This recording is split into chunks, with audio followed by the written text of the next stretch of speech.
Good evening and very warm welcome to news dutch with Pakistan की सियासत एक बड़े अहम मोड़ पर इस वक्त नजर आ रही है। स्टैंड स्टिल की जो एक बड़े लंबे अरसे तक कैफियत रही, उसमें हुकूमत क्या अब अपनी पहली चाल चलने जा रही है। हुकूमत की जानिब से प्राइवेट मेंबर बिल के जरिए आलिया अदलिया में इस्लाहात की कोशिश वाज़ेह तौर पर नजर आ रही है, लेकिन साथ ही हुकूमत एक बड़ी इंटरेस्टिंग पॉलिसी पर अमल पैरा है। ना वो इकरार करती है ना वो इनकार करती है। ऐसे लगता है कि जैसे अपने मुखालिफिन को वो तुरुप का पत्ता दिखाते भी हैं और छुपाते भी हैं। एक टीजिंग किस्म की कैफियत आपको नज़र आ रही है। हुकूमत का एक वज़ीर कोई बयान देता है तो दूसरा वज़ीर एक बिल्कुल ही अलग बयान दाग देता है। एक दिन बैरिस्टर अकील आकर कहते हैं कि नहीं, हम कोई तरमीम ला ही नहीं सकते क्योंकि हमारे पास 2/3 अक्सरियत नहीं है। तो अगले दिन कोई और वफाकी वज़ीर आकर ये बात बता देते हैं कि तरमीम तो आएगी, शायद थोड़ी मुख्तलिफ आए, किसी और तरीके की आए। साथ ही साथ वो याद दिलाते हैं कि पार्लियामान सुप्रीम है और आइन में तरमीम करना हमारा इस्तेहकाक है।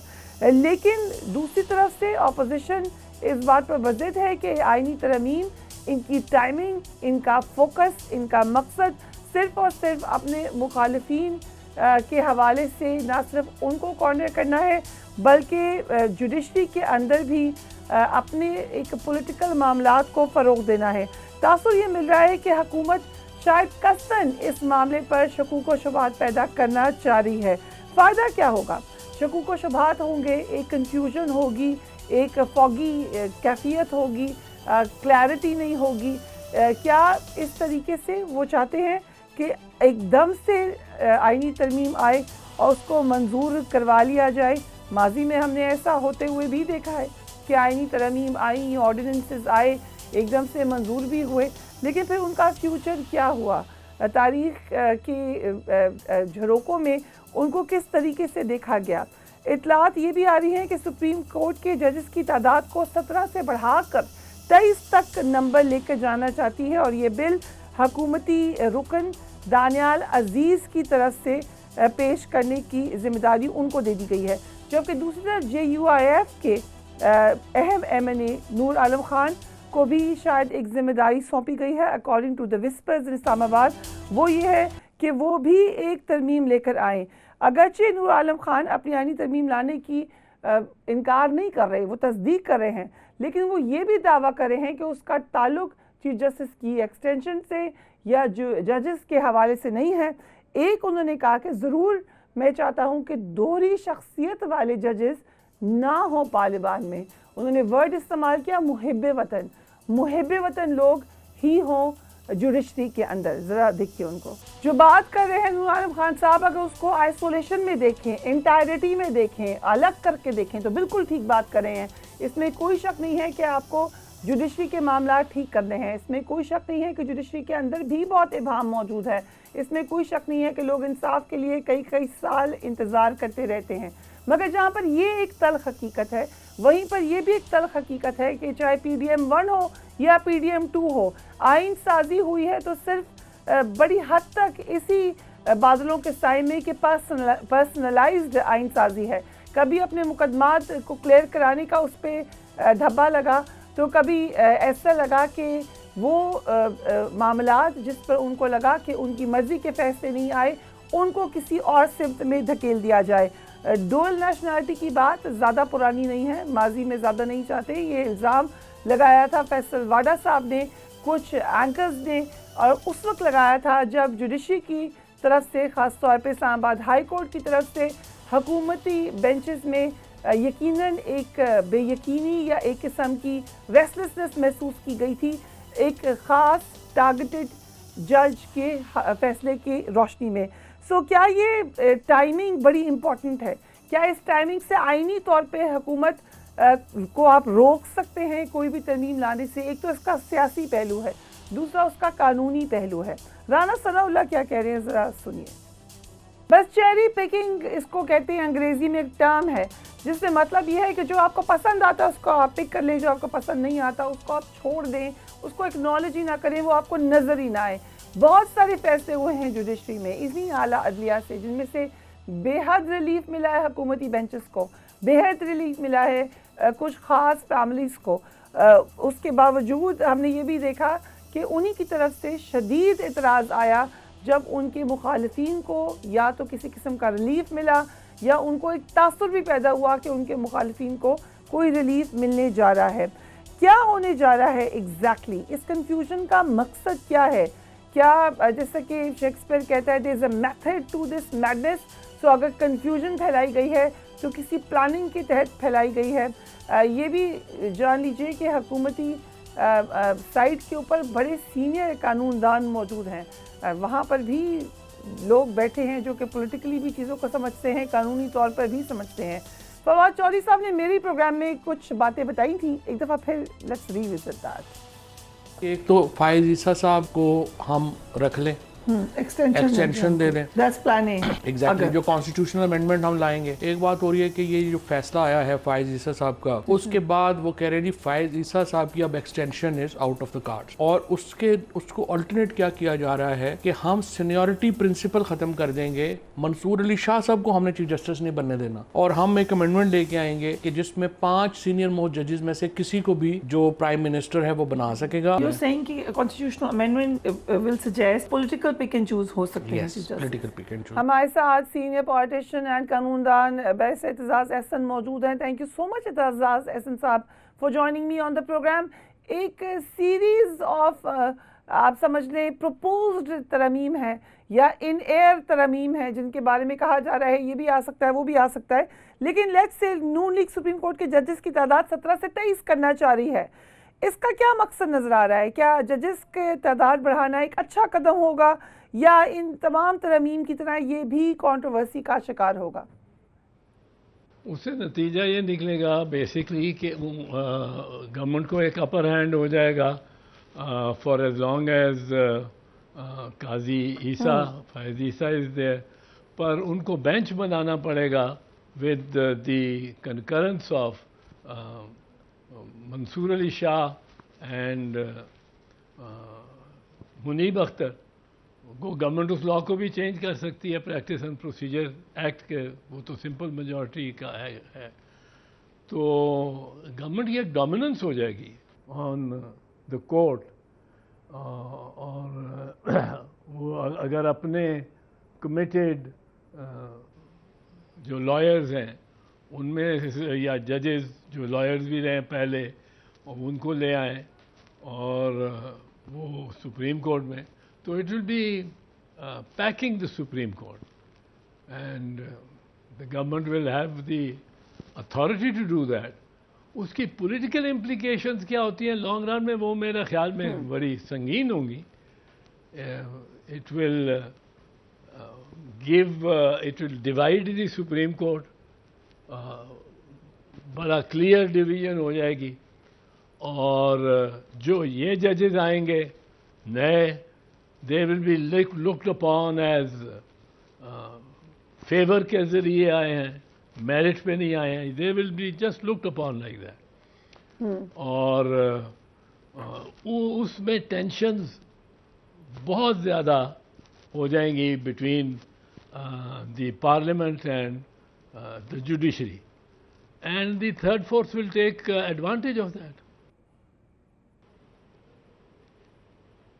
राइट, जो आप ये कह रहे हैं कि तीसरी कुव्वत या थर्ड फोर्स, एग्जैक्टली क्या मुराद है आपकी इससे? थर्ड फोर्स है, ये भी कहा जा रहा है कि चीफ जस्टिस की एक्सटेंशन के बजाय हुकूमत सीनियरिटी का असूल ख़त्म करके 5 जजेस में से एक सिलेक्ट करेंगे, यानी not the senior most next जज, it will not be as straightforward, बल्कि एक किस्म की आप समझ लें पिक एंड चूज हो सकता है। कितना ख़तरनाक हो सकता है ये अदलिया के लिए? तजर्बे ही है ना, हर वक्त तजर्बे ही करते रहेंगे हम, और एक नया तजर्बा है वो भी करके देख लें। अगर 2/3 मेजॉरिटी है जिसके पास, वो करके देख सकता है, उसके लिए लेजिटिमेट है। बट ये सारी चीज़ें जो हैं ये एक पॉइंट तक तो चलती हैं। वाइल यू हैव काजी फैज़ ईसा, एक साइड बड़ी राज़ी रहेगी, दूसरी साइड कोशिश करती रहेगी कि जजेस में भी ये डिवीज़न आ जाएगी। अब उसके बाद आप मंसूर अली शाह साहब को लाएंगे, या अगर आप 5 जजेस की में से किसी को लाना है, किसी और को लाएंगे, तो किसी और को लाने वाली बात नहीं है। आप सज्जाद अली शाह साहब को ले आए थे, और सज्जाद अली शाह साहब को जब हम लाए थे तो उसमें एक बगावत हो गई थी, और ही हैड टू गो। ये अब इतनी टिंकरिंग हुई, तो Noon league and government should know कि फिर अगर कोई सडनली अनएक्सपेक्टेड चीज़ें होनी शुरू हो जाएं, एक बेंच बन जाए, उसमें यही हुआ था कि एक बेंच बन गया था 10 जजेस का, उन्होंने खुद ही रोस्टर जारी किया, कोई चीफ जस्टिस ने उसको अप्रूव नहीं किया रोस्टर को, उन्होंने खुद बेंच बना के मलिक असद के केस में 1998 वो बैठे और उन्होंने अपने चीफ जस्टिस को डिसमिस कर दिया। अब क्या होगा उसके बाद, फिर क्या होगा उसके बाद? उस वक्त तो अल्टीमेटली मार्शल लॉ ही लगा था, पर ये एहतियात करनी चाहिए। ये इस पे खुश नहीं होना चाहिए, मुतमईन नहीं होना चाहिए कि अब हमें 2 महीने मिल गए हैं टिल द रिटायरमेंट ऑफ कादी फ़ैज़ ईसा, उसमें हम चीफ जस्टिस की अपॉइंटमेंट का तरीका भी बदल लेते हैं, उसमें हम ये सीटें भी ले लेते हैं किसी और की अगर हैं, बस जल्दी से करा के उसमें हम प्रैक्टिस एंड प्रोसीजर जो जजेस ने के अप्रूवल से सजेस्ट हुआ है उसको भी बदल लेते हैं। ये जो छोटे गेन्स या इमीडिएट गेन्स लेने की जो गेम होती है, ये बड़ी नुकसानदेह होती है, बहुत नुकसानदेह।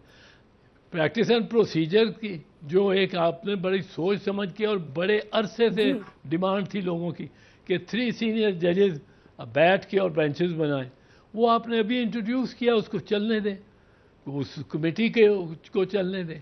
आपने सीनियरिटी का प्रिंसिपल इंट्रोड्यूस किया है फॉर चीफ जस्टिसशिप, आप उसको चलने दें। अब हर दफ़ा कोई चीफ जस्टिस आके तीसरे नंबर पे बैठ जाएगा तो इस को चेंज किया जाएगा लॉ को to suit his and his patrons, उसके पेट्रन जो हैं उनकी कंसिडरेशंस को। ये बनेगा डिज़ास्टर। कॉम्पिटेंट है 2/3 मेजॉरिटी के साथ पार्लियामेंट ये सब कुछ पास करने की, पर पार्लियामेंटेरियंस को सोचना चाहिए कि 2/3 मेजॉरिटी भी आपकी चैलेंज होगी। ठीक है, आपने ये कर लिया होगा कि 23 जज बिठा के चीफ जस्टिस टॉप 5 नेम्स में से एक लेके और मंसूर अली शाह साहब को अवॉइड करके आप बड़े सुकून से बैठेंगे, पर ज़्यादा देर नहीं बैठेंगे। साहब, ये एक वकील एडवोकेट शाहजहां ने स्पीकर कौमी असम्बली को ख़त लिखा है कि चीफ जस्टिस की मुद्दत मुलाजमत में 3 साल की तौसीह की जाए और इसके लिए बिल जो है वो पार्लियामान में पेश कर दिया जाए। माई क्वेश्चन इज़ कि क्या इसकी कोई आईनी हैसियत है?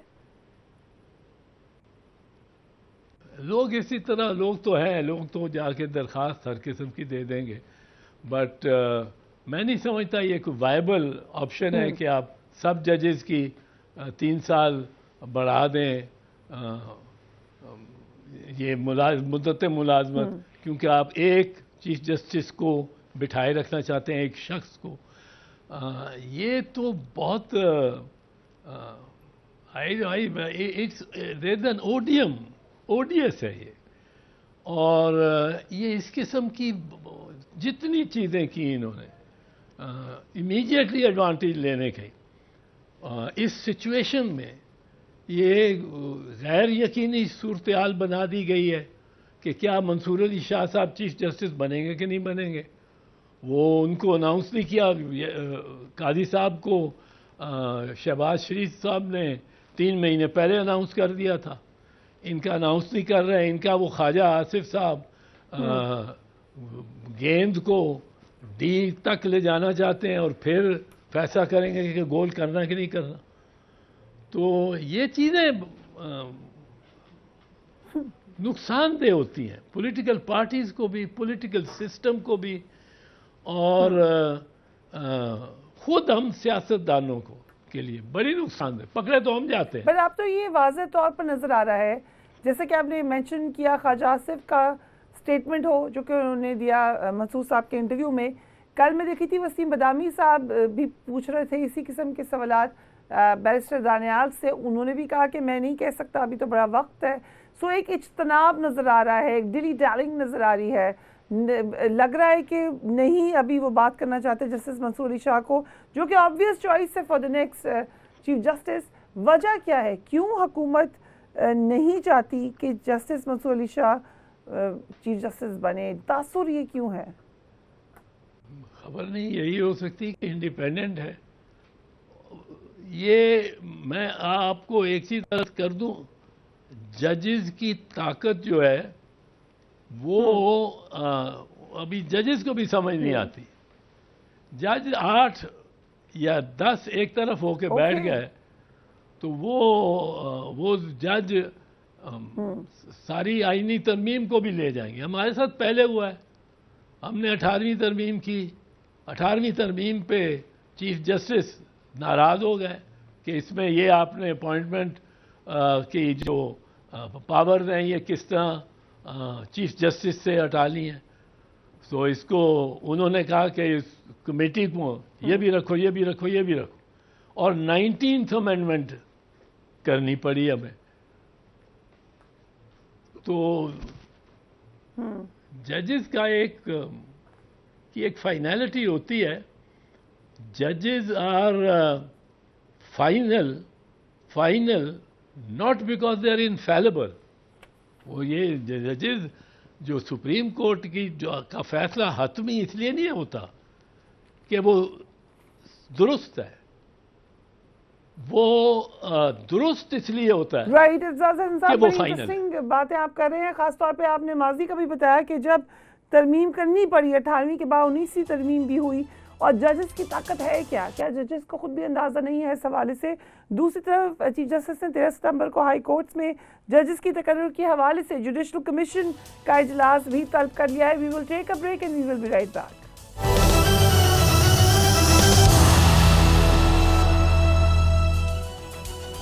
And welcome back. बहुत इंटरेस्टिंग डेवलपमेंट इस वक्त नज़र आ रही है। एक स्टैंड स्टिल की कैफियत है, और क्या हुकूमत की आईनी तरमीम के बाद पाकिस्तान का सियासी मंजरनामा तब्दील होगा, या ये आईनी तरमीम महज एक मफरूज़ा है? एतजाज़ अहसन साहब हमारे साथ मौजूद हैं। एतजाज़ साहब, आपने देखा कि पिछले कुछ दिनों में ना सिर्फ बहुत सारे सवालात उठे चीफ जस्टिस के हवाले से, हर तरफ से तनकीद हुई, बहुत ज़्यादा कंट्रोवर्सी भी हुई, और एक नज़र आया कि इम्पैक्ट जो उनका था वो बदतरीज कम होता हुआ नज़र आया है। आपको क्या लगा है कि चीफ जस्टिस का तासुर इस वक्त क्या है, या उनकी लेगेसी क्या होगी? चीफ जस्टिस साहब का तासुर जो बना है ना आवाम के सामने, वो उस दिन से बना है जिस दिन इन्होंने लाइव रिपोर्टिंग शुरू की। और वो आवाम ये समझती है, मुझे कई उन्होंने कहा है कि आप बहुत ज़्यादा इंटरफियर करते हैं, बोलते हैं, आप लेके जाना चाहते हैं खींच के सारी अदालत को, चाहे आप तन्हा हो, बाकी सारी अदालत को आप खींच के अपनी तरफ लेके जाना चाहते हैं जिस तरफ आप जाते हैं, और जो आपके साथ इत्तेफाक ना करता हो बेंच से, उसके साथ भी आप सख्ती से पेश आते हैं। और वो वकीला के साथ तो आते ही हैं। वो अगर वकील आपकी मंशा के खिलाफ बहस कर रहा हो तो आप सुनने को ही तैयार नहीं होते। मेरे साथ ऐसे वाक़यात हुए, वो आजकल तो नेट पे भी चल रहे हैं, क्योंकि वो इन्होंने खोली है इसको, ये ओपन किया कोर्ट को टू द मीडिया। तो लाइव स्ट्रीमिंग ये चीज़ ये अवाम में पहले बहुत मोतबर समझा जाता था, और इन्होंने अपना कुछ मकबूलियत अवाम में उसमें कमी आई है, वाक़यतन बहुत ज़्यादा कमी आई है। थोड़ी सी पॉलिटिकल कमेंट्री भी इत्ज़ा साहब, बड़े पुराने आपके साथी हैं नवाज शरीफ साहब, you seen so money ups and downs जो कि उनके गुजरे हैं। इस वक्त फिर खबरें आ रही हैं कि वो लंदन जाएंगे, चेकअप भी होगा उनका, कुछ सियासी मुलाकातें भी होंगी। पॉलिटिकली कैसा फैसला है ये, व्हाट डू यू थिंक कि आप जाएं वापस? नहीं जाना चाहिए या नहीं चाहिए ये तो उनकी मर्जी है। मैं तो पहले दिन से जब वो लंदन से वापस नहीं थे आए, मफरूर थे, मैं तो कहता था इन्होंने रहना ही नहीं इधर, इन्होंने ज़रा अनस्टेबल हालात हो रहे हैं तो it is time for him to go back to London. So वजह क्या है, क्यों एक तासुर ये है जैसे बैकफुट पे जा रहे हैं मियाँ साहब या PMLN? देखो सूरत हाल जो है लॉ एंड ऑर्डर की, सूरत हाल जो है महंगाई की, सूरत हाल जो है बेरोजगारी की, इतनी ये सब चीज़ें नज़र आ रही हैं। They are and there is no great desire in this government to fix things. ये पुराने फार्मूले ही चल रहे हैं। आप देख रहे हैं 70 साल से सैलाब आ रहा है, 70 साल से ये तस्वीरें सैलाब की अखबारों में छपती रही हैं, अब मीडिया पे आती हैं। 70 साल से यही होता है कि जी बस रिकॉर्ड आ गया इस वक्त पानी सुलेमान रेंज से, और वो जो पहाड़ी नाले थे उनमें बहुत ज़्यादा आ गया और ये डूब गया, वो डूब गया। अब 70 साल से हर साल हमें पता है कि फलां महीने में पानी आना है, जितना भी ये पानी आया है वो रिकॉर्ड ब्रेकिंग हो या ना हो, बट बहुत पानी आना है और उसने समुंदर में सारे ने चले जाना और उसने तबाही करके जाना है। क्या हमने किया? कोई हमने मैकेनिज्म बनाया है, कोई हमने वाटर चैनल्स बनाई हैं, कोई हमने ऑल्टरनेटिव मतलब है उनको छोटे छोटे, या आप कालाबाग डैम ना बनाए, आप छोटे छोटे रेजर्वॉयर्स बनाए, कुछ हमने किया है। वो अगले साल फिर, अब मैं बता रहा हूं अगले साल फिर यही होगा। तो इससे क्या उम्मीद रख सकते हैं कि बहुत अच्छा वक्त आने वाला है? क्या इस वक्त हुकूमत के पास बानी तहरीक इंसाफ को जेल में रखने का कोई जवाज़ है? इस वक्त जो एक पॉलिटिकल सिचुएशन है, स्टैंड स्टिल है, आपने कहा कि कुछ आगे नहीं जा रहा, इसी वजह से बैकफुट पे भी जाती हुई नजर आ रही है हुकूमत। तो क्या एक फील गुड जेस्चर हो सकता है कि आप रिलीज़ कर दें? इस वक्त जेल में रखने का क्या जवाब है उनके पास? हुकूमत के पास उसको जेल में रखने का कोई कानूनी जवाब नहीं, कोई कानूनी जवाब नहीं। बिल्कुल लव केसेस बने हुए हैं उस पर, जो केस देख लो वो उसका कोई सिर पैर ही नहीं है। और एक अब ये 190 मिलियन डॉलर्स का लिए फिर रहे हैं कि जी वो बस एक बार साइफर का बना दिया था कि साइफर ले रहा है, और एक इद्दत का बना दिया था। अब इनकी सारी उम्मीद इस पे है, ये जो अलकादिर और 190 मिलियन पाउंड। अब 190 मिलियन पाउंड का आप सोचना पड़ता है। एक केस के बारे में आप देखते हैं तो वो एक उसका एक कोई फंडामेंटल पे गौर करना पड़ता है। अब बरतानिया वो मुल्क नहीं है जो 200 मिलियन डॉलर मुफ्त में आपके अपनी ज्यूरिसडिक्शन से बाहर जाने देगा। आसान भी नहीं है। ये इसकी प्रूफ होगा कि ये रियाज मलिक उसके पास बहुत पैसा है और उसने ये उसका पैसा है और उसने मनी ट्रेल दी होगी उसकी सारी, और उसको उन्होंने पैसा ले जाने का की इजाज़त भी दी होगी। अब ये ज्यूरिसडिक्शन से बरतानिया से 200 मिलियन डॉलर गुजर जाए। बरतानिया तो पनाहगाह है हर बिलियनियर की, जो कि इंडिया से बैंकों से भागा हुआ है, जो रशियन ओलिगार्क है, उनके लिए पनाहगाह है। 4-5 हज़ार तो इंडियन वहाँ इंडियन रुपीज़ में बिलियनियर्स, और बहुत सारे डॉलर बिलियनर बैठे हुए हैं वहाँ, और रशियन ओलिगार्क सारे बैठे हुए हैं। लंदन तो उनको कुछ नहीं कहता, पेरिस उनको कुछ नहीं कहेगा, वो कहेगा आप भी बैठो, अपनी रकम यहाँ साथ रखो, पैसा रखो। अब वो पैसा जो एजेंसी है, क्राइम एजेंसी, वो यूं ही पकड़ा देगी 190 मिलियन डॉलर इसको रियाज मलिक को, या वो होगा अगर गवर्नमेंट के नाम पे और वो चला जाएगा चेक पे, उस पे ऊपर रियाज मलिक लिख दिया जाएगा या सुप्रीम कोर्ट लिख दिया जाएगा। ये ऐसी बातें नहीं होती। तो ये और फिर इमरान की तो एक हिस्ट्री है, उसको इंडाउमेंट्स मिलती हैं। नवाज शरीफ ने उसको ज़मीन दी हुई है जिस पे अस्पताल लाहौर का बना हुआ है, सबसे जो फ्लैगशिप है शौकत खानम। फिर उसने यूनिवर्सिटी भी बनाई है। फिर ये जो ज़मीन ली है, अच्छा इधर जो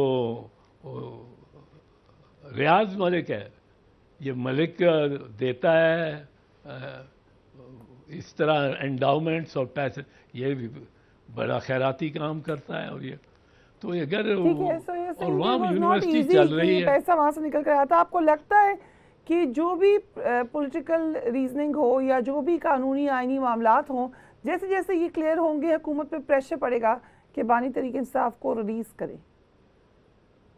ओह यस, मोस्ट सर्टेनली। किस तरह रखा जा सकता है किसी को भी, और केसेस भी कोई ना हो, एक के बाद दूसरा केस। मैंने आपको कहा था सिफर है पहले दिन ही देख के। वो आप ओथ पर देख लें प्राइम मिनिस्टर का, वो he is the one authority who can declassify all documents or any document he wants। तो वो दिखा दिया जी, हवा में लहरा दिया। या ये जो तोशा खाना है, तोशा खाना में तो हर किस्म के गिफ्ट्स, और कभी वो उस पर लिस्ट पे चले जाएं, अदालत जाके देखे, उसको देखे, और जुनेजो साहब से लेकर तो सभी ये डिपार्टमेंटल प्रैक्टिस है। Everyone, nobody has broken the law. अगर कोई प्रोहिबिटेड चीज़ नहीं निकाली, ली वहाँ से ख़रीदी, तो ये तो डिपार्टमेंटल प्रैक्टिस है। कमेटी बनी हुई है, वो फैसला करती है। और इद्दत का केस तो वैसे ही बिल्कुल बेहुदा, सारी दुनिया ही मान रही है बेहुदा केस। और ये 190 मिलियन डॉलर्स वाला मैंने आपको बताया, ये अभी ये केसेस तो कोई नहीं, केसेस तो एक बड़े अहम लीडर के हवाले से आपने बता दिया। दूसरे बड़े लीडर नवाज शरीफ साहब हैं, लेकिन नवाज शरीफ साहब के अंदर हमने वो स्पर नहीं देखी, वो विगर नहीं देखी। ये ऑलमोस्ट एक किस्म की मायूसी है, क्यों है? नवाज शरीफ मेरे ख्याल में वाहिद शख्स है जो इस सूरत हाल में अपनी और अपने कैंडिडेट्स, जो उनके कैंडिडेट्स थे इस इलेक्शन में, नून लीग के पंजाब से कैंडिडेट थे, उन सब की जो इस वक्त बहुत प्रिकेरियस पोजीशन है, उसको वो बिल्कुल जानते हैं। उनको मालूम है कि फॉर्म 45 अगर अदालत में पेश हो गया, अभी तो वेबसाइट्स पे लगा था ना, official website of the election commission, ये मियाँ साहब का भी जिस दिन फॉर्म 45 पेश हो गया और उसमें 1 लाख से ज़्यादा डॉक्टर यास्मीन राशिद के निकले वोट और मियाँ साहब के 18,000 निकले, तो वो पड़े हुए हैं फॉर्म 45। वो चाहेंगे कि इस असेंबली को डिज़ोल्व किया जाए, जितनी जल्दी किया जाए। उनके चेहरे में वो मुस्कुराहट नहीं आ रही, ना ही प्राइम मिनिस्टर के चेहरे पे मुस्कुराहट आ रही है। ये लाशें दफन हुई हैं उनके सहनों में और ये निकलनी है, और ये इनको ज़ाया करने का एक ही तरीका है जो मैं बताऊंगा नहीं, पर वो एक ही तरीका है और वो इनको नहीं मिलेगा। ये जिंदा दरगोर है सारी, ये फॉर्म 45 इनका पीछा नहीं छोड़ेंगी। अगर नवाज शरीफ सो की इत्तेज़ार इतने साहब, बड़े- thank you so much for joining us on the programme. बहुत सारी बातें आपने की, दीगर पॉलिटिकली भी बहुत कुछ आपको होता हुआ नज़र आ रहा है। पीटीआई और जेयूआईएफ की मुलाकात में असल मामला क्या हुआ, कुछ ज़राए अभी कह रहे हैं कि शायद सेनेट की 2 नशिस्तों पर हमायत मांगी है जेयूआईएफ ने, जबकि जेयूआईएफ चाहती कि खैबर पख्तूनख्वा में उनको सेनेटर बनाने के लिए पीटीआई की हमायत मिल जाए। ये पीटीआई के सोर्सेज ये भी कह रहे हैं कि 2 पे तो नहीं बट शायद 1 सीट के ऊपर हमायत की यकीन दहानी करवा सकती है पीटीआई, लेकिन अभी वो समझते हैं कि उनको इसमें मज़ीद मशावरत करनी पड़ेगी। दूसरी तरफ इंटर पार्टी इलेक्शन और ख़वातीन को इलेक्शन की टिकटें ना देने का मामला अब उठाया है इलेक्शन कमीशन ने। कह रहे हैं वो कि इंटर पार्टी इंतखाबात ना कराने पर जेयूआईएफ रिस्पॉन्सिबल है, इससे उनको नोटिस जारी कर दिए गए हैं और मौलाना फजल रहमान को कॉल कर लिया गया है। इलेक्शन कमीशन ने कल सुबह 10 बजे की तलबी की है। वेरी इंटरेस्टिंग, देखते हैं क्या होता है। हम एक ब्रेक लेते हैं, उसके बाद हम वापस आएंगे।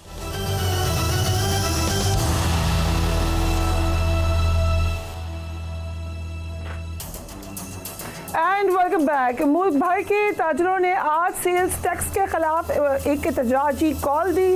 हड़ताल रही पूरे मुल्क में। इस हड़ताल के बाद अब लग रहा है कि हुकूमत ताजरों के दबाव में आकर सेल्स टैक्स कवानीन में नरमी लाने जा रही है।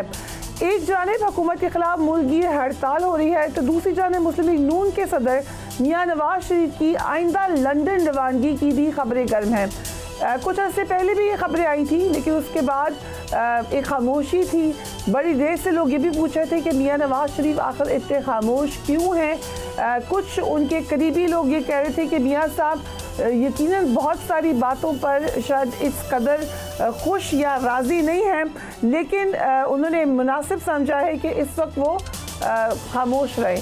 लेकिन फिर नवाज शरीफ साहब ने ख़िताब भी किया, बात भी की, स्टेटमेंट्स भी दी, लेकिन बहुत सारे इशूज़ पर उनकी खामोशी आज भी एक सवालिया निशान है। ख़ास तौर पे जो उनकी बड़ी वापसी हुई थी लंदन से, उसके बाद जो एक तासुर था कि बड़ा एक्टिव रोल होगा उनका सियासत में, वो हमने बिल्कुल भी नहीं देखा। और अब जब वापसी की खबरें आ रही हैं, उसका क्या असर हो सकता है। हमने ये भी देखा कि नवाज शरीफ लंदन रवानगी की तैयारी कर रहे हैं। अगर आप एक तवातुर से देखें कि जब से नवाज शरीफ साहब की वापसी हुई है और उन्होंने किन किन मामलात पर बात की है, तो हम कह सकते हैं कि पनामा का केस हो, उनकी हुकूमत का जाना हो या पीटीआई का मजबूत होना हो, इन तमाम इवेंट्स को वो एक कनेक्टिविटी में देखते हैं और वो समझते हैं कि उनकी हुकूमत, जिसको उनका बयानिया है कि गलत तरीके से हटाया गया, पनामा केस बनाया गया, उसका इम्पैक्ट डायरेक्ट पाकिस्तान की इकॉनमी और दीगर मामलात पे पड़ा है। ये भी सवाल होता है कि इस पूरे बयानिए में जहाँ बहुत सारी बातें सच हैं, लेकिन बहुत सारी बातें कंस्पिक्यूअस बाय एब्सेंस हैं। मसलन ये बात कि खुद उनकी हुकूमत है इस वक्त भी, ना सिर्फ वफाक में उनके भाई की हुकूमत है बल्कि सूबे में उनकी साहबजादी की हुकूमत है, उससे पहले पीडीएम में उनकी हुकूमत रही है। सो किस हद तक वो रिस्पॉन्सिबल समझते हैं इस वक्त की जो सूरत हाल है उसमें अपनी जमात को। फिर जमात के अंदर बहुत सारे सवालात हैं। हुकूमत ने आज इस्लामाबाद हाई कोर्ट को यकीन दिलाया है कि 8 सितंबर को तहरीक इंसाफ को जलसा प्लान के मुताबिक करने दिया जाएगा। तरनौल जलसे का एनओसी मनसूख करने के मामले पर तौहीन अदालत की दरख्वास्त की समाअत इस्लामाबाद हाई कोर्ट में हुई। इस्लामाबाद हाई कोर्ट के चीफ जस्टिस आमिर फारूक ने इस केस की समाअत की। क्या बातें हुई, लेट्स हैव अ लुक। वकील शुएब शाहीन ने बताया कि हमें जलसे की इजाज़त दी गई और फिर आखिरी दिन एनओसी मुअत्तल कर दिया गया। चीफ जस्टिस ने एडवोकेट जनरल से इस्तफसार किया कि आखिरी रात ही एनओसी मुअत्तल करने का क्यों बताते हैं। एक पार्टी के सपोर्टर्स हैं, लेकिन इससे पहले इंसान और पाकिस्तान के शहरी हैं। चीफ जस्टिस ने कहा कि इंतजामिया आखिरी वक्त पर जाकर जलसे का एनओसी क्यों मुअत्तल करती है। दूर दराज इलाकों से चल कर लोग आते हैं, बाद में पता चलता है कि जलसा ही मुअत्तल हो गया। आप पहले बता दिया करें कि सिक्योरिटी खदशात हैं, इजाज़त नहीं दे सकते। चीफ जस्टिस ने कहा कि मुहर्रम हो गया, ख़त्म नबूवत वाले आ गए, अब आगे क्या होना है वो भी बता दें। एडवोकेट जनरल इस्लामाबाद ने कहा कि पीटीआई और क़यादत का शुक्रिया कि उन्होंने जलसा मुलतवी कर दिया। ज़िला इंतज़ामिया ने पीटीआई को जलसा करने की अगली बारी में इजाज़त दे दी है। एडवोकेट जनरल ने 8 सितंबर को जलसे की इजाज़त की यकीन दहानी करवा दी, जिस पर इस्लामाबाद हाई कोर्ट के चीफ जस्टिस आमिर फारूक ने केस की समाअत अब 10 सितंबर तक मुलतवी कर दी है। क्वेश्चन ये है कि क्या नवाज शरीफ लंदन जा रहे हैं? अगर नवाज शरीफ लंदन गए तो नून लीग का सियासी मुस्तकबिल क्या होगा? और तहरीक इंसाफ इस्लामाबाद जलसे के ज़रिए क्या तहरीक इंसाफ के बानी को रिहा करवा सकेगी? पहला सवाल ये है कि क्या वो जलसा कर भी सकेंगे। शोएब शाहीन साहब, thank you so much for joining us on the programme. इस दफ़ा क्या लग रहा है आपको, जलसा हो जाएगा? लेकिन जलसा तो पिछली दफ़ा भी हो जाना था। ये तो खान साहब तक ना पहुंचते और खान साहब का मैसेज ना आता तो जलसा हमने हर हाल में करना था, बल्कि मुझे तो पता नहीं था, मैंने तो सुबह कह दिया कि ये फेक न्यूज़ है और उसके बाद जा करके क्लैरिफिकेशन हुई। जलसा तो हमने हर हाल में करना है, खा ये कैंसिल करें, सस्पेंड करें, ये हमें गिरफ्तारियाँ करें या चैलेंज करें या कोई भी तरीका वारदात अडॉप्ट करें, लेकिन इंशाअल्लाह ताला जलसा हर हाल में होगा। 8 सितंबर के लिए इमरान खान साहब का पैगाम है पूरी कौम के लिए कि जी सब लोग निकलें, सवाबी से भी बड़ा जलसा करें। पाकिस्तान की तारीख का सबसे बड़ा जलसा ये होना चाहिए। देखें, हमारा आईनी और बुनियादी हक है कि हम जलसा करें। आज देख लें पाकिस्तान किस पोजीशन पे हो चुका है, क्यों ये हालात हैं, वजह क्या है? वजह ये है कि जमहूरियत जो है उसको हमने डिरेल कर दिया है। हमने जमहूर के फैसले को, जमहूर का मतलब है कि अवाम का जो फैसला है, अवाम का हक के हुक्मरानी है, उसके मुताबिक आपने लेके चलना है। जिन लोगों को अवाम रिजेक्ट कर चुकी है उनको उठा करके आपने मुसल्लत कर दिया है, खा वो बलूचिस्तान हो, खा वो आपका फेडरल गवर्नमेंट हो, खा आपने यहाँ आपने पंजाब गवर्नमेंट हो, आपने उसका अंजाम देख लिया। आज ना आपसे मुल्क की सलामती के मामला संभाले जा रहे हैं और ना आपके क्रिकेट के मैच संभाले जा रहे हैं, और आपके एक ऐसे इंटीरियर मिनिस्टर को आपने यहाँ मुसल्लत कर दिया। कल उसकी जो इतनी गैर संजीदा उसने गुफ्तगू की है, मुझे बताएं जी ये SHO का काम है? उसको कहो SHO बना के इसको या बलूचिस्तान भेज दें या कच्चे के इलाके में भेज दें ताकि ये खुद ही संभाल लें। इतनी गैर संजीदगी के साथ जिस तरह क्रिकेट के हालात करते जो हैं, आपका जलसा है, ये तो बहुत सारे मामलात हो गए मुल्की, राइट? देखें, चलिए, जो मैं ये समझ रहा हूँ कि जलसे के हवाले से सिचुएशन है बिल्कुल उसमें एक बहुत बड़ा मसला ये भी है कि PTI के अंदर भी हमें इंतशार नहीं, जी आपको मेरी आवाज आ रही है? नहीं जी, PTI में कोई इंतशार नहीं है। PTI बिल्कुल एक मुत्तहद पार्टी है। इमरान खान उसके एक लीडर हैं, बाकी सब उनके वर्कर्स हैं। बाकी जो कुछ भी ये भाम और फैलाने की कोशिश करते हैं उसमें कोई सदाकत नहीं है। बड़े ठीक कह रहे हैं सर, ठीक कह रहे हैं शोएब साहब, लेकिन अभी आपने खुद बताया कि जब जलसा कैंसिल होने की खबर आई तो मैंने खुद मानने से इनकार कर दिया। सो ये मैं नहीं कह रही कि आप लोग जानबूझकर इस सिचुएशन में हैं, लेकिन एक सिचुएशन है जहाँ पर हमें नजर आ रही है कि एक ग्रुप कुछ कहता है, ग्रुप कुछ और कह रहा है। मसलन आपने खुद फरमाया कि मुझे यकीन नहीं आया जलसा कैंसिल हो गया। सो ये जो सूरत हाल है ये प्रॉब्लमेटिक है। देखिए, ये ना ग्रुप की बात थी ना स्प्लिट थी। हम किसी सूरत ये जलसा कैंसिल करने के लिए तैयार नहीं थे, लेकिन जब इमरान खान साहब का हुक्म आया तो हम सब ने फिर सरेंडर किया। लेकिन एक बात तय है कि अब इमरान खान साहब ने खुद, परसों मैं मिल के आया हूँ, उन्होंने कहा है कि अगर कोई आकर अब मैसेज दे इमरान खान से कहा कि जी इमरान खान ने कहा है कि जलसा कैंसिल करें या मनसूख करें या मुलतवी करें, तो आप लोगों ने पैगाम दे दें कौम पूरी को कि आपने जलसा मनसूख नहीं करना, ना ही मुलतवी करना है। तो इसलिए ये एक भाम था। दूसरी बात, इस बात का जहाँ तक ताल्लुक है कि हमारी पार्टी में अल्हम्दुलिल्लाह बिल्कुल यूनिटी है। हाँ, छोटी मोटी बातों पर इख्तलाफ राय हुआ करता है, ये हर पार्टी में होता है, और इस पार्टी तो सबसे बड़ी पोलिटिकल पार्टी है। ये एक अच्छी काज के लिए होना भी चाहिए, क्योंकि ये तो नहीं हो सकता ना कि आप एक अगर इजाजत दें शोएब शाहीन साहब, फिर अली भाई की तरफ चलते हैं। एक सर, ठीक है, आप बिल्कुल ठीक कहते हैं, अच्छी बात है कि आप लोग इख्तलाफ करते हैं, लेकिन मसलन उमर अयूब साहब का कहना है कि बानी PTI को अदालतें ही रहा करेंगी, हमने कौन सा रॉकेट लॉन्चर चला देना है, उनका एक मौक़िफ़ है। अलीमा खान ये कहती हैं कि बानी PTI ने तो कुछ कहना नहीं है, मुंह से बोलना नहीं है, ये लोग बैठे हुए हैं बाहर, ये निकलते नहीं हैं, अपनी पोजीशंस को एंजॉय करते हैं। अब ये दोनों सीनियर लीडर्स हैं, दोनों के अलग अलग मौक़िफ़ हैं, दोनों की स्ट्रैटेजीज अलग है, तो किस तरीके से वे फॉरवर्ड होगा जबकि आपके लीडर जेल में? मैं गुजारिश करूँ, पहली बात तो यह है कि लीडर हमारा उमर अयूब है। बहन अलीमा जो है वो एक पार्टी वर्कर, पार्टी के साथ नहीं है, पार्टी का वो लीडर नहीं है, वो एक बहन है इमरान खान की, उनको उनकी ज़िंदगी, उनकी लाइफ एंड लिबर्टी अजीज़ है, वो उस हिसाब से अपनी एक ओपिनियन रखती हैं। जो पार्टी है, पार्टी में वो हमारी हिरार्की है, वो एक पॉइंट ऑफ व्यू है। हम अदालतों से भी तवक्को रखते हैं कि हमें इंसाफ मिलेगा, और जो तहरीक चलाने वाला मामला है या जो जलसे जुलूस है वो भी हमने करने हैं, और दोनों चीज़ें हमने बेवक्त साथ साथ लेके चलनी है। तो लिहाजा ये कहना कि जी हमारे यहाँ कोई डिफरेंस ऑफ ओपिनियन है, ऐसी कोई बात नहीं है। आप लास्ट परसों जब हम मिल के आए हैं, इमरान खान साहब का पैगाम हमने भी पहुंचाया है और अलीमा बाजी ने भी पहुंचाया है, आप उनको देख लें। वो सारे के सारे हम वन पेज पे थे, जो खान साहब ने कहा है हम सब ने उसके मुताबिक हमने अपने आप को आगे प्रोसीड किया। तो इंशाल्लाह ताला आप देखेंगे कि आज जो सिचुएशन चल रही है और जिस अंदाज से हम आगे चल रहे हैं, इंशाल्लाह ताला इमरान खान रिलीज भी जल्दी होंगे, क्योंकि ये सारे बोगस मुकदमे हैं।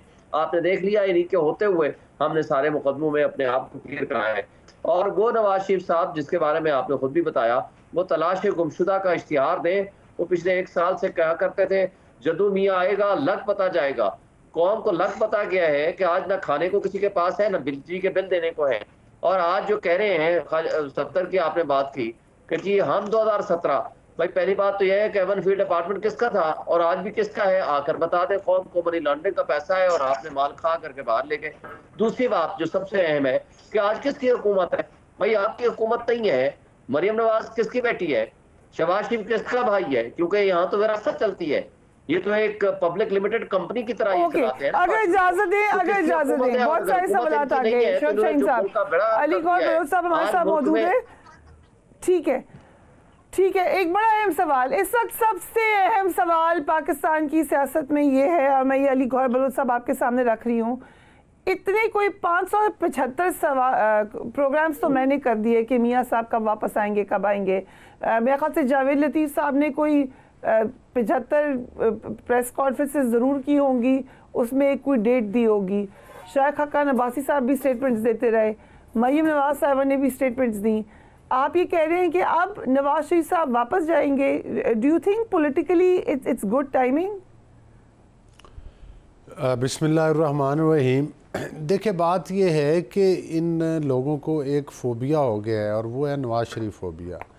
ये नवाज़ शरीफ साहब से बहुत घबराते हैं। ये पहले कहते थे कि वो वापस नहीं आएंगे, वो वापस आएँ। फिर उन्होंने पाकिस्तान की तारीख का मतलब है कि एक बड़ा जलसा करके मीनार पाकिस्तान के ऊपर, और अकेली पार्टी PMLN ने ये साबित कर दिया कि PMLN जो है वो एक पाकिस्तान की नुमाइंदा जमात है। उससे भी ये फिर घबराए। आज फिर ये देख रहे थे कि जिस तरह से पाकिस्तान को लूट के और जिस तरह से RTS सिस्टम के ज़रिए इन्होंने पाकिस्तान के सियासी और मुआशी निज़ाम में तबाही उतारी, उसके बाद ये तो ख्वाब देख रहे थे कि पाकिस्तान डिफ़ाल्ट हो जाएगा, IMF कर्ज़े नहीं वो मतलब रिव्यू में जाएगी और कर्ज़े नहीं देगी।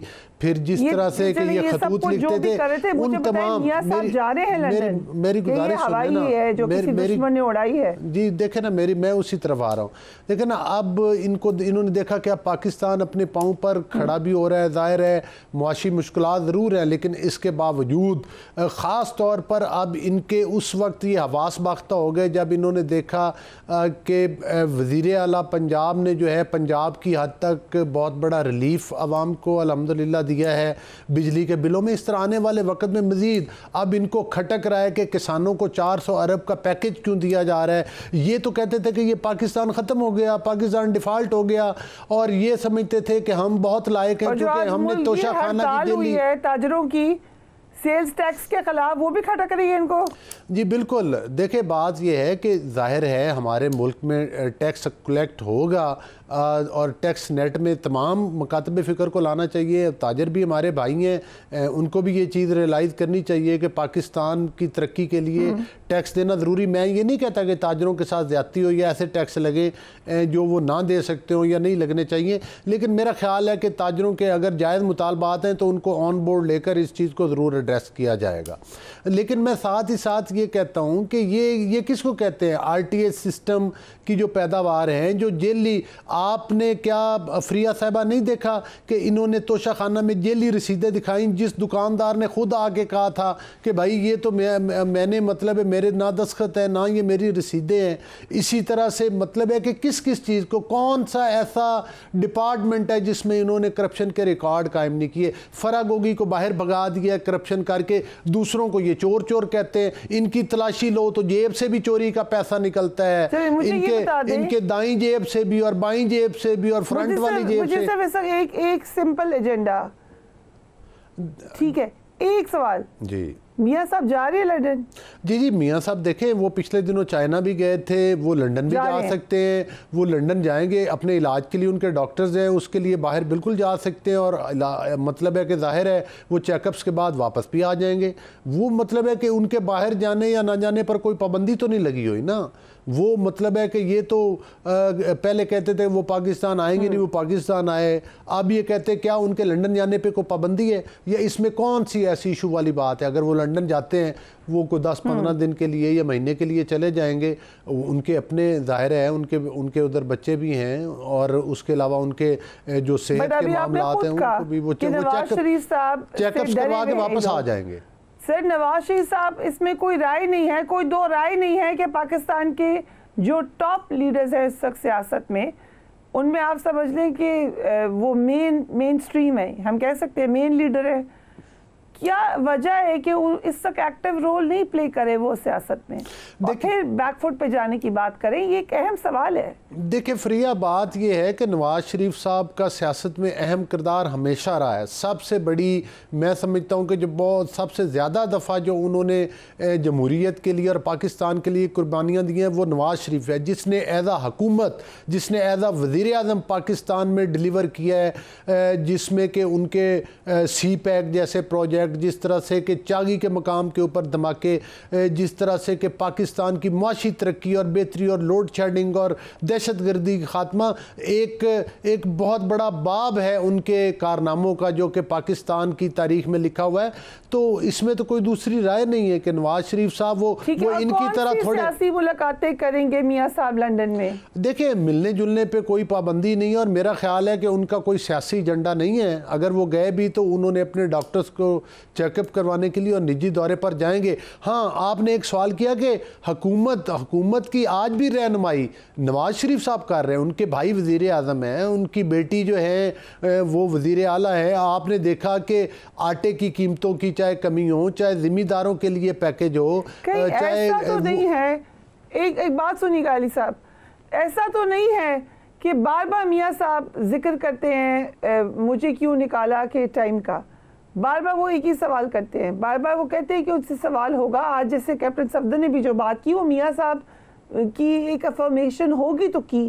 क्या इस बात पे नाराज तो नहीं है मियाँ साहब के, क्यों नहीं हो रहा उन लोगों का एहतसाब जिनका मैं कहता हूँ कि करो? देखिए बात यह है कि अगर मियाँ साहब कोई बात भी अपने दिल में नहीं रखते, वो अपनी बात अगर वो कहते हैं कि उनको गलत निकाला गया था तो इसकी तो तारीख गवाह है, आप गवाह हैं, पाकिस्तान के अवाम गवाह हैं कि उनको नाजायज़ पनामा का ड्रामा रचाया गया, कामा के ऊपर सजाएँ दी गई, जिस तरह व्हाट्सएप के ऊपर कमेटीज़ बनी, जिस तरह मॉनिटरिंग जजेस लगाए गए, जिस तरह से उनको और उनकी फैमिली को और उनकी पार्टी की लीडरशिप को जिस तरह से विक्टिमाइज़ किया गया, जिस तरह से आरटीएस सिस्टम के ज़रिए इलेक्शन बहरूपियों ने छीना, वो किसी ढका छुपा हुआ नहीं है। कैप्टन सफदर, क्या उसका आपने सद्देबाब कर दिया? क्या आपने जिन्होंने किया उनसे सवाल कर लिया? बिल्कुल, नवाज़ शरीफ साहब ने हमेशा सवाल किया है। नवाज़ शरीफ साहब ने तो अब पिछले दिनों आप खुद बता रही हैं कि उन्होंने जब भी वो मीडिया पे बात करते हैं, बल्कि लोग कहते हैं जी कि नवाज़ शरीफ साहब वो बात फिर दोहराते हैं। नवाज़ शरीफ साहब तो हर दफ़ा इस चीज़ की बात दोहराते हैं कि उनके साथ ज्यादती, वो ज्यादती नवाज़ शरीफ साहब के खिलाफ नहीं थी, वो ज्यादती पाकिस्तान की तरक्की के खिलाफ थी, वो पाकिस्तान की सलामती। शाहीन साहब भी हमारे साथ मौजूद थे, लेकिन इस वक्त इसमें कोई शक नहीं है कि मियां नवाज शरीफ साहब की वापसी की पॉलिटिकल इम्प्लीकेशंस हैं। अभी कहा जा रहा है कि वो वापस आ जाएंगे, लेकिन जो बैकफुट पर हैं, खामोश हैं, एक्टिविटी नहीं है, कोई डायरेक्ट रसाई नहीं है अवाम के साथ, ये सब बहुत बड़े सवालिया निशानात है कंसिडरिंग कि वो पाकिस्तान के कई बार प्राइम मिनिस्टर रह चुके हैं। It's a food for thought. Do write to me if you have any opinion. Do take care of yourself. अल्लाह हाफिज़।